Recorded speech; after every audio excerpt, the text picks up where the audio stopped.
Who's Right, Ron or Rand? By Wes Messamore.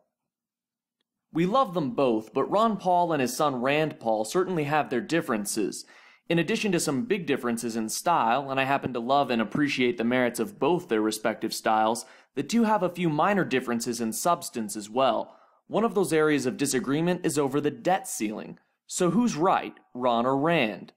Ron Paul has pledged again and again not to vote for raising the debt ceiling, and like all his other pledges, it's one Ron Paul plans to keep. His son Rand Paul, however, believes that the debt ceiling is likely to be raised no matter what, and sees the present debate over the debt limit as an opportunity to use raising the debt ceiling as a bargaining chip in exchange for a constitutional balanced budget amendment.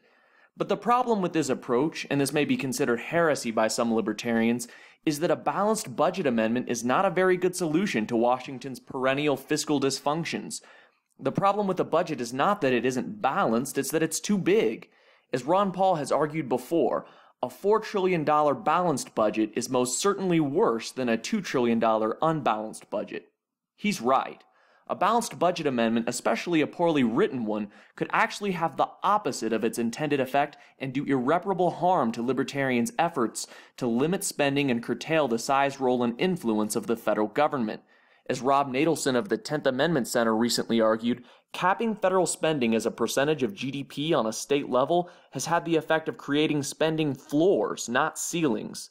In addition to restricting governments from spending over the capped amounts, constitutional balanced budget amendments explicitly give government permission to spend up to the amount allowed for by the spending cap, and as the federal government has done for years with the other amendments, it can easily ignore and work around the budget caps to spend even more.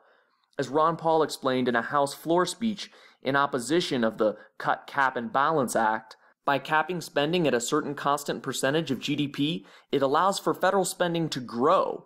Tying spending to GDP creates an incentive to manipulate the GDP figure, especially since the bill delegates the calculation of this figure to the Office of Management and Budget, an agency which is responsible to the President and not to Congress. In the worst case, it would even reward further inflation of the money supply, as increases in nominal GDP through pure inflation would allow for larger federal budgets. Perhaps worse, a balanced budget amendment would forever cement the constitutionality of Washington's ever-growing welfare state, warfare state, and regulatory regimes. Much of Washington's spending is already unconstitutional, and over recent years libertarians have been hard at work to challenge a century of bad jurisprudence by explaining that as originally understood, the General Welfare Clause and the Commerce Clause, which have been used to justify Washington's relentless growth, are in fact not blank checks on the federal government's power and role. A balanced budget amendment could undo all that hard work and its potential fruits in the years to come by offering the status quo's proponents a constitutional sanction for their spending.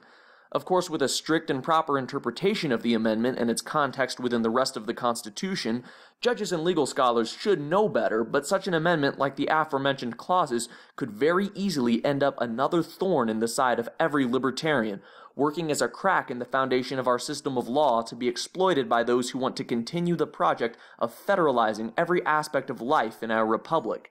What a bitter shame it would be.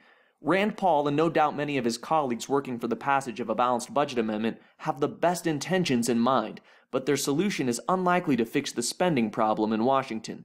Instead of passing an ill-conceived and easily circumvented amendment to require Congress to restrict its spending to certain levels, why not go the direct route and simply restrict spending to certain levels? One easy way to do that would just be to leave the debt ceiling where it is. Unable to borrow more money, Washington will be forced to restrict its spending. There's already a legal limit on government spending that goes beyond the revenues it takes in. It's called the debt ceiling. The solution is simple. Let the debt ceiling do its job.